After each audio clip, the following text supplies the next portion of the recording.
Damos continuidade ao programa, hoje conversando com o assessor jurídico da FEComércio e da FEComércio Arbitral, Humberto Borges de Carvalho Júnior.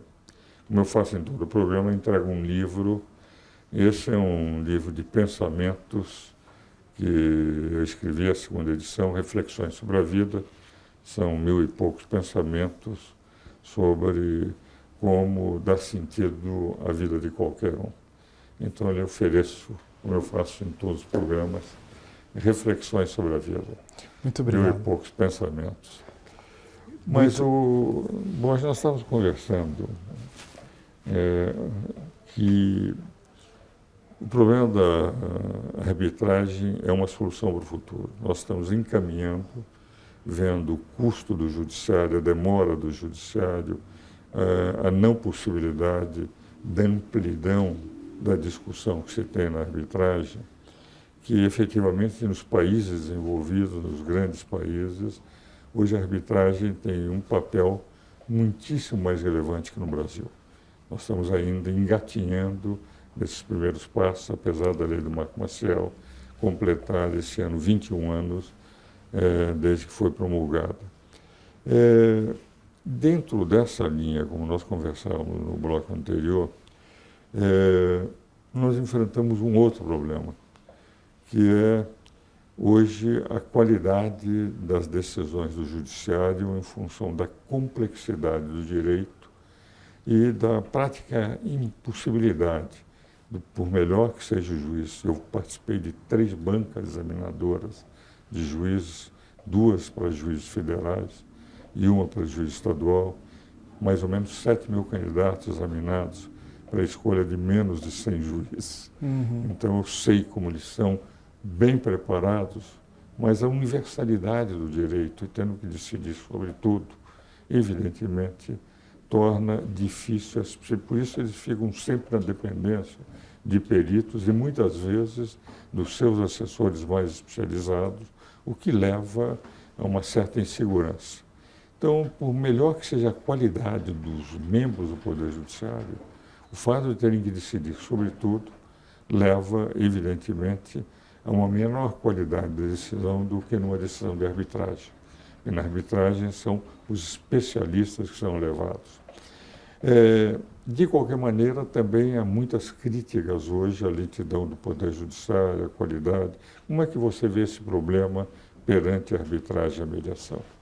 Bom, o lado contrário disso tudo, em razão da questão judiciária, da sua pouca experiência com o litígio em si, na arbitragem a gente tem ali o árbitro, que é escolhido pelas partes, e ele vai se dedicar exclusivamente a analisar o processo. Ele vai, isso é notório, ele tem esse compromisso, esse zelo, essa responsabilidade dele prolatar a sua decisão com base no estudo do processo, sem a dependência de qualquer um outro assessor, lógico, havendo a necessidade de um laudo pericial, sim, vai ser estipulado entre as partes ali, mas esse comprometimento direto é garantido. Então, assim, ele não tem condições de delegar essa competência para um outro profissional. E isso é aquela questão, aquela decisão vai se aplicar exclusivamente para as partes, é meio que exclusiva para elas. Coisa que no judiciário não existe essa possibilidade, por mais que a gente sabe do conhecimento, do preparo dos nossos magistrados, em razão do volume do processo. Eles têm meta, eles têm que cumprir aquilo. Então, assim, isso acaba, o giro daquilo, cumprir a meta, dar o retorno, porque a sociedade já colocou em descrença, né, o judiciário, em razão da lentidão, das decisões de uma forma bem superficial, onde é necessário um estudo melhor sobre aquilo, para dar fundamentação, para que as partes aceitem aquela decisão sem poder recorrer às instâncias superiores. Então, assim, a vantagem de arbitragem é essa. essa exclusividade, essa dedicação exclusiva do árbitro. E por ser pessoas especializadas naquele segmento. Naquela matéria. Aliás, esse problema das metas, eu compreendo que o CNJ, com a meta 2, quando eles colocaram de que tinha que se decidir todos até o fim do ano, impondo, louvável por parte do CNJ para que os processos não ficassem. Mas, evidentemente, quando há um acúmulo de processos e 17 ou 18 mil magistrados do Brasil inteiro, em que nós temos 80 milhões de processos em andamento, faz com que essa superficialidade que foi mencionada, eu me lembro, não é o caso de citar, mas num Tribunal Superior, que também não é o caso de dizer qual o tribunal, mas num deles, assim que foi estabelecida a meta, os assessores recebiam o recurso e diziam: mantemos para o relator a decisão da instância anterior pelos seus corretos fundamentos. Nem examinaram. Exatamente. Porque assim cumpriam a meta 2 de atender em todos os processos. Havia acúmulo de processos nesse tribunal, o que representa uma negação de justiça, embora compreensível, no sentido melhor concordar com o que já foi, e nós estamos cumprindo a meta. Evidentemente, houve protestos nesse tribunal por parte de alguns dos que compunham, e essa prática foi alterada. Mas só para mostrar o que pode ser a superficialidade quando se exige algo que o magistrado não pode fazer. Coisa que na arbitragem não existe. Porque no momento em que escolheu aquela equipe vai trabalhar, as duas partes sabem que vão trabalhar, o árbitro é escolhido de comum acordo, é um especialista na matéria e, ao mesmo tempo, idoneamente as duas partes concordam, sabem perfeitamente que podem confiar naquele cidadão. Então, eu tenho a impressão que é mais um problema de cultura para nós conseguirmos fazer com que isso venha gradativamente a ser aceito. Hoje nós temos alguns tribunais, algumas câmaras que estão funcionando, mas mesmo assim, a cultura da arbitragem no Brasil ainda não existe.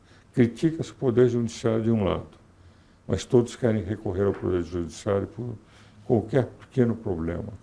Para termos num país que é um país emergente, mas na prática, grande parte da população, outro dia a Folha de São Paulo publicava que 22% da população brasileira está na linha de pobreza. O que vale dizer, mudamos o conceito, bastando alterar um pouco o que seria a linha de pobreza em função da própria desvalorização do dólar nos últimos 10 anos. Ora, 22% representa 45 milhões de habitantes. Ora, 22% da população brasileira na linha de pobreza não entra praticamente em juízo. E mesmo assim, nós temos 79 milhões, ou quase 80 milhões, de processos judiciais. O que representa, critica-se o Poder Judiciário, mas todo mundo, quando a menor briga, pretende entrar no Poder Judiciário. Então, nós temos que implantar essa cultura da mediação e da arbitragem, que facilitaria. Isso dizendo, a arbitragem é cara, porque é só para os grandes negócios, é como acontece para questões internacionais, não é verdade. Porque a FEComércio oferece... Veio aí para demonstrar isso aí. Para discussões trabalhistas, soluções que são muito mais fáceis mediante uma arbitragem. Não é? O que acontece é que até o judiciário ele está sendo o nosso aliado. Ele também está incentivando que as partes busquem essas soluções alternativas por meio de câmaras de conciliação, de mediação e arbitragem.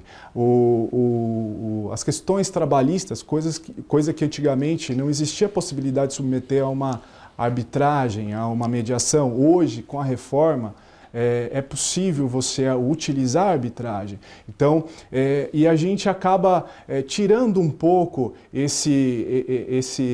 essa carga do judiciário, com o apoio até do judiciário, para que que eles façam as análises dos processos que tenham efetivamente necessidade do poder do Estado ali, de intervenção.